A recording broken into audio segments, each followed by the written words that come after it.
c'est parler d'une tâche sacrée. Quand nous parlons d'une tâche sacrée, ça nécessite l'appel. Quand on parle d'une fonction sacrée, on admet que la fonction est liée à l'appel. Il y a plusieurs exemples dans la Bible de personnes qui ont reçu l'appel. Et quand tu appelles, c'est pour accomplir une tâche. Quand tu appelles quelqu'un, c'est pour accomplir une mission. Une mission qui est liée à la sainteté et à la sanctification. Pendant qu'il faisait paître le troupeau de son bon père,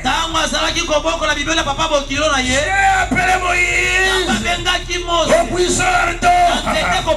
Il voyait le feu au buisson, mais le feu ne consumait pas les buissons. Quel est ce type de feu? Et quel est ce type de buisson qui embrasse le feu pour comprendre quel est ce phénomène? Ce soir, j'ai des armées. Va ouvrir l'intelligence d'une personne ce soir pour comprendre sa mission sur la terre. Je te rappelle, tu es né vainqueur pour accomplir une mission spéciale. Quelqu'un qui accomplit une mission spéciale, c'est un homme ou une femme spéciale.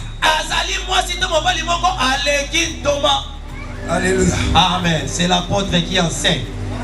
Thomas. Je voudrais commencer par le mot de remerciement.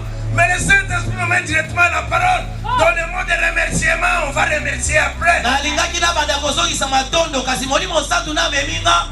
Ceux qui méritent d'être remerciés.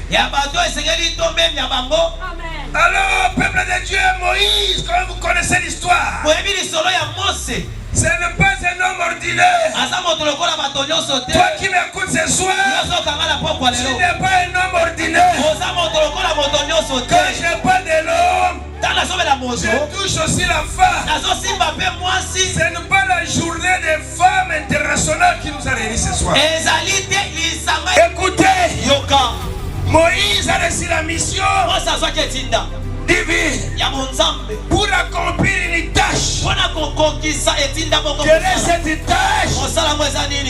Ou quelle est cette fonction sacrée? C'est de libérer le peuple d'Israël en captivité en Égypte. Une prophétie qui a duré longtemps pendant le temps d'Abraham, mais dont l'accomplissement devrait s'accomplir au temps de Moïse. Je parle à quelqu'un ce soir. Il y a une prophétie qui a été faite dans ta famille qui date déjà de longtemps, très très longtemps. Mais cette prophétie s'accomplit aujourd'hui. Et c'est toi qui m'écoutes. C'est toi qui vas accomplir cette mission. C'est toi. C'est toi. Pas une autre personne. Ce soir c'est pour toi. C'est toi Moïse qui doit libérer ta famille de la honte, de l'opprobre, du misère. C'est toi. Parce que tu as reçu Jésus dans ta vie. C'est pour ça que les ténèbres ne perdent jamais rien dans ta famille. La personne que tu as reçue s'appelle la lumière. Et c'est toi qui vas apporter la lumière dans ta famille, dans ta maison, dans ta parcelle et dans ta vie toi-même. Ce soit le véritable Moïse, l'homme qui a effectué une grande mission sur la terre. Moïse est venu libérer une nation seulement. Un seul peuple. Mais l'homme là, c'est l'apôtre qui enseigne. Thomas. Jésus n'est pas venu libérer une nation, mais l'humanité.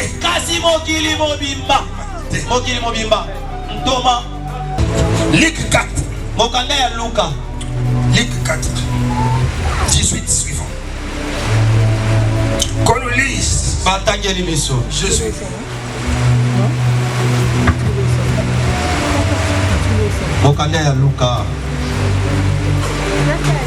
Après la lecture de ce texte, 2 minutes d'adoration.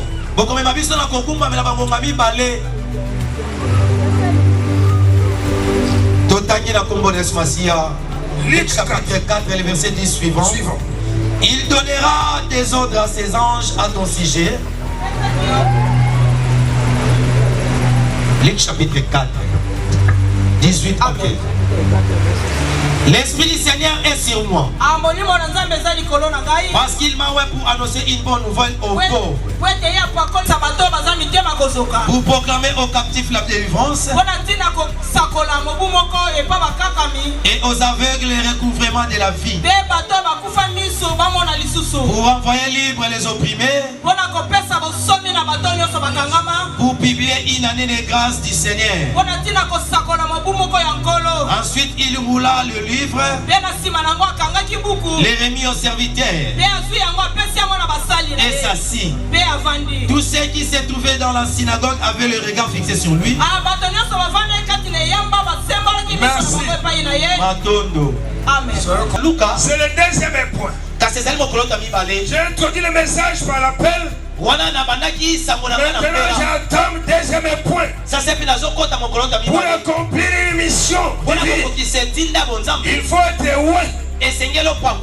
Quand nous parlons de l'onction, parler de l'onction, c'est parler du Saint-Esprit. Le Saint-Esprit n'est pas l'onction, mais le Saint-Esprit est la source de l'onction.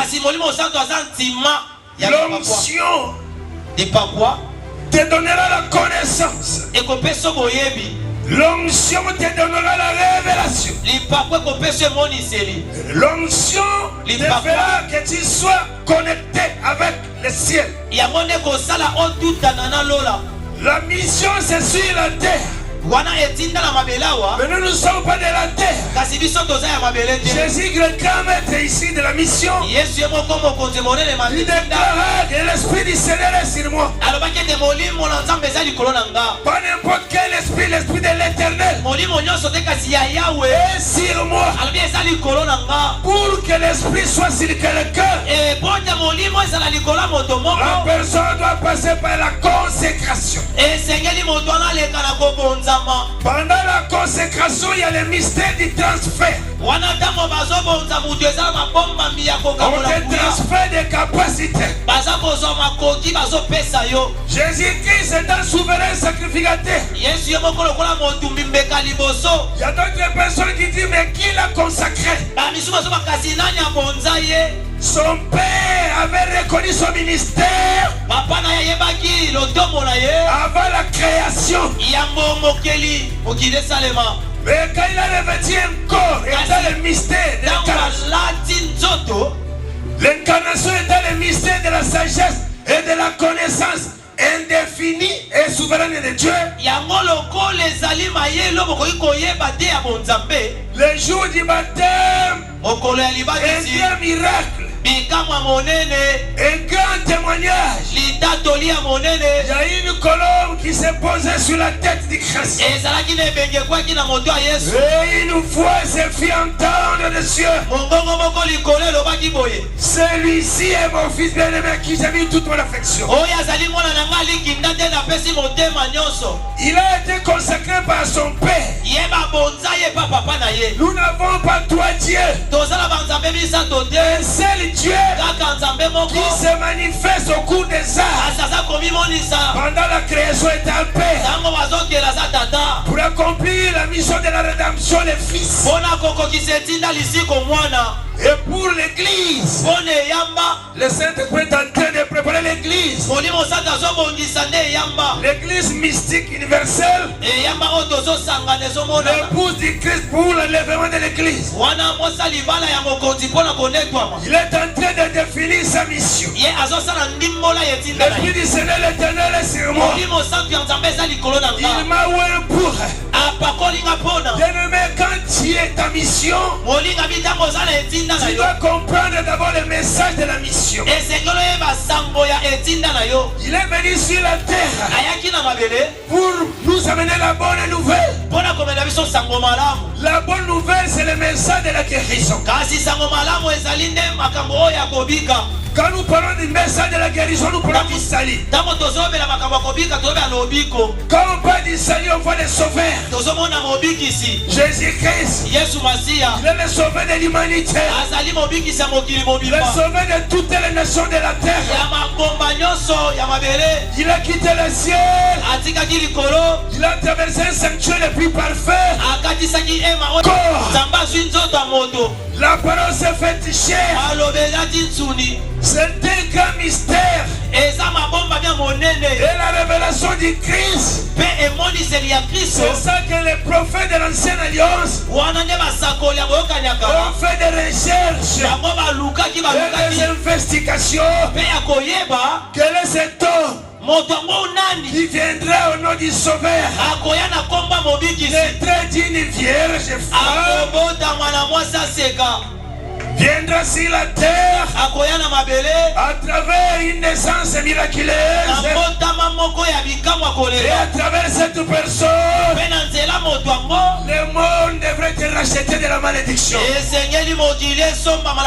ont fait des recherches, des investigations, mais ce n'était pas pour eux. Le temps de la grâce, c'est le temps de la bénédiction. Ce n'était pas pour Abraham, ce n'était pas pour Noé, c'était pour Jean-Sylvain.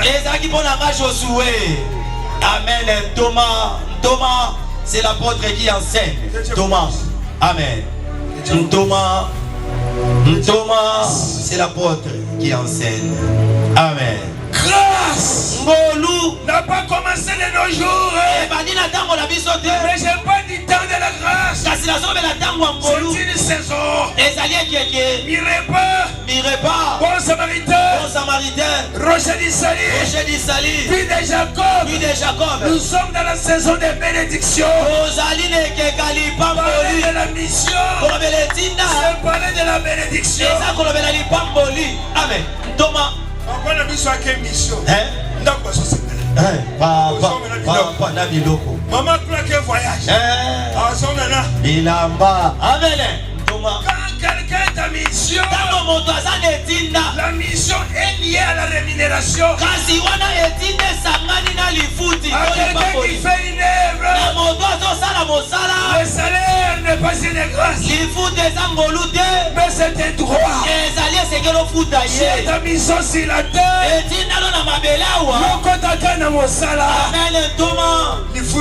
Thomas, c'est l'apôtre qui enseigne. L'Esprit du Seigneur l'Éternel est sur moi. Il m'a envoyé pour guérir. Il avait le don de guérison. Le don de guérison n'est pas seulement pour les pasteurs. C'est l'ignorance. Amen. Thomas. C'est pour celui qui a crié à Jésus. Celui qui a reçu Jésus. Il est déjà sauvé. N'importe quelle fonction que la personne exerce dans l'église, il est ministre. La transfert de grâce. Mais quand on parle de la consécration, il y a trois phases. La première phase de la consécration dans Jérémie 1:5. Jérémie 1:5. C'est Dieu qui consacre premièrement. Dans sa présence, il choisit l'homme. Dans sa présence, il appelle l'homme. Et la consécration, c'est le fait de la mise à part. Une personne pour bien ou un bien. Mise à part pour Dieu. La première fois de la consécration dans Jérémie 1:5. C'est Dieu qui consacre avant la fondation du monde. Qu'est-ce qu'il dit à Jérémie qu'on nous lise? On va revenir dans Luc 4 ici. L'Esprit du Seigneur est sur moi. Dieu m'a oint. Dans l'ancien temps, on consacrait 3 types. Où il y avait 3 fois de la consécration. Jérémie 1:5, on le lise. Avant que je t'ai formé dans le ventre de ta mère, je te connaissais, et avant que tu fusses sorti de son sein, je t'avais consacré. Je t'avais établi prophète des nations. Jérémie a répondu: ah, c'est merci. Atondo. Avant la fondation du monde, Dieu a déjà mis la personne à part. Dieu te connaissait déjà avant que tu sois conçu dans le ventre de ta mère. Il t'a déjà mis à part. C'est pour cela que Jésus-Christ, étant Dieu incarné dans une personne, ou dans un vase de chair, Dieu l'a déjà prédestiné pour une mission. La mission du salut pour le salut de l'humanité. Alors quand on parle de la consécration dans sa deuxième phase, nous voyons dans l'Exode 28. Vous allez lire à la maison. Premier verset à deuxième. Dieu dit à Moïse: prends Aaron et ses fils consacrés. Pourquoi je donne ces détails? Avant d'entrer dans la profondeur de Luc 4 ici. Parce qu'il y a des gens qui disent: mais comment Jésus pouvait dire l'Esprit est sur moi? D'autres personnes disent que Jésus-Christ a été consacré le jour de son baptême. Ce n'était pas le jour de son baptême. Il est déjà né. Il est déjà né. Dans la pensée de Dieu, Dieu devrait prendre un corps. C'est pour cela que la Bible déclare: il est le premier-né de tous les morts. Donc il devrait accomplir cette mission. En accomplissant sur la croix par la mort. Et après 3 jours il devrait être ressuscité pour prendre le sang de son sacrifice et le présenter à son Père.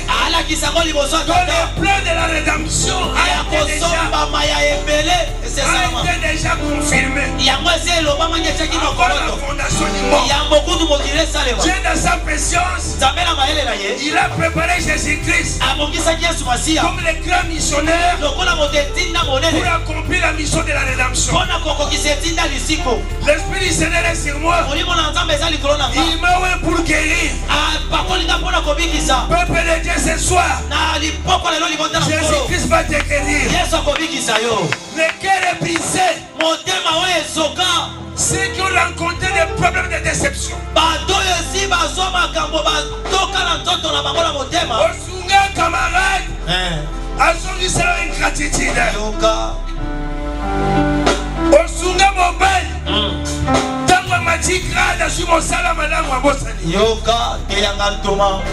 Peuple de Dieu, il y a des gens dont le cœur est brisé. Le cœur est brisé à cause de déceptions. Pour ça, va être ici là. Le cœur brisé. Il était en mission sur la terre pour guérir ceux qui ont le cœur brisé. Bateau va coûter le problème. Amen. Pas choc. Pas déception. Jalousie. Sans raison. Amen. Le cœur est brisé. Il y a des gens qui ont rencontré des problèmes. Le cœur est brisé. Chambre Moïse avait la mission. Aaron et ses fils avaient la mission. Quelle était leur mission? Pour les fonctions sacerdotales, c'est de présenter les sangs.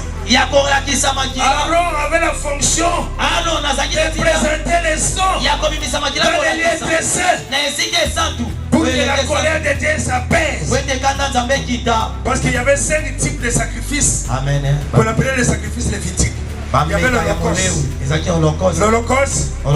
service de sacrifice de l'expiation, sacrifice d'équipabilité, sacrifice d'action de grâce, et sacrifice l'expiation, sacrifice d'équipabilité, sacrifice de l'Holocauste, sacrifice d'action de grâce et l'offrande de famille. Ces 5 sacrifices lévitiques devrait s'accomplir dans les sacerdoces aroniques. C'est pour cela Aaron devrait être consacré. Pendant la consécration, on transmet le pouvoir. On transmet la puissance. Pendant la consécration, on transmet les dons. Et la troisième fois de la consécration, c'est dans Romains 12. Verset 1er. D'offrir vos corps comme un sacrifice. Tu es déjà mis à part. Un père spirituel t'a consacré. Maintenant c'est à toi d'offrir ton corps comme un sacrifice. Dans Romains chapitre 12, dans le verset 1er, d'offrir vos corps comme un sacrifice. La plus grande des offrandes. Que Dieu apprécie dans la dispensation de la grâce, c'est l'offrande du corps. Tu peux donner tout à Dieu, mais l'offrande la plus précieuse, ouvrir vos corps. Amen. Ce peuple mon nom l'élève, mais le cœur est éloigné. Non, tu dois te donner entièrement à l'Éternel. Comme il pèse à mon bimba. Amen. Pasteur à combattre. Amen. Ministre à combattre. Amen. Ministre en fonction. Que ton corps devienne un sacrifice. Et dans le verset 2e, ne vous conformez pas au siècle présent, mais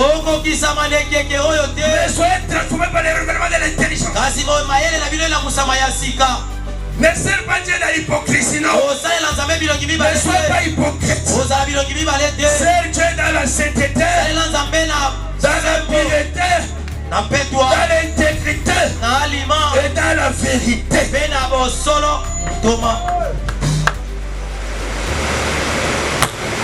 Pas double face. Amen. Moi c'est là tu n'es pas digne. Toi qui m'écoutes, tu es là. Tu es à mission sur la terre. La mission sur la terre, c'est une mission sacrée. Une mission sacrée a besoin de personnes qui sont consacrées à l'Éternel. Et la personne qui est consacrée à l'Éternel doit exercer le service dans un lieu saint. Et le lieu saint, premièrement, c'est ton corps. Tu dois servir Dieu dans un lieu saint. Premièrement, le lieu saint, c'est l'église. Et quand on parle de l'église, nous voyons le temple. Et la Bible dit, ne savez-vous pas que votre corps est le temple? La sainteté doit commencer par le corps. Tu vas servir Dieu dans un lieu saint. Le lieu saint, premièrement, c'est ton cœur. C'est ton corps. où les communautés des églises viendront adhérer. Libère Jean-Claude, parce que je lui ai donné une mission pour la réconciliation. De la réconciliation, c'est une mission. Et cette mission est divine. Alors toi qui es dans la mission ici, ministère de la réconciliation, ne demeure pas dans des conflits. Si les roses va tout l'obisaka, mais dans le ministère de la réconciliation, il y a des gens que vous ne parlez pas. Tu deviens obstacle pour cet homme. Mission que Dieu lui a donnée, c'est le ministère de la réconciliation.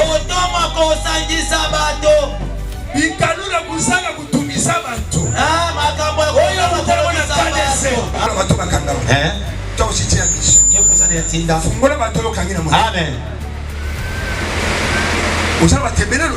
Amen. Depuis peut-être 2026, vous avez l'église, vous avez tout ça, vous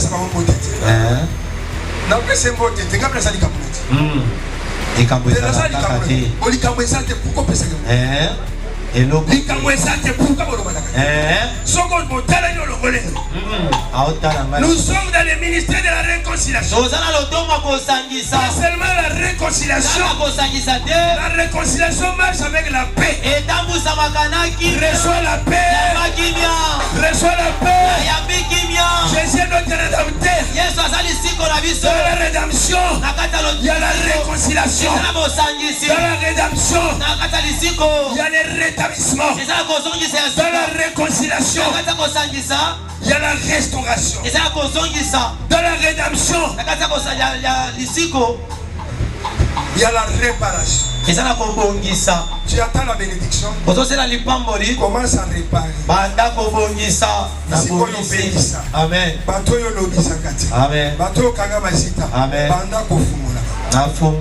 Il est monté dans la prière. C'est grâce à la prière. C'est grâce au jeûne de prière de 21 jours.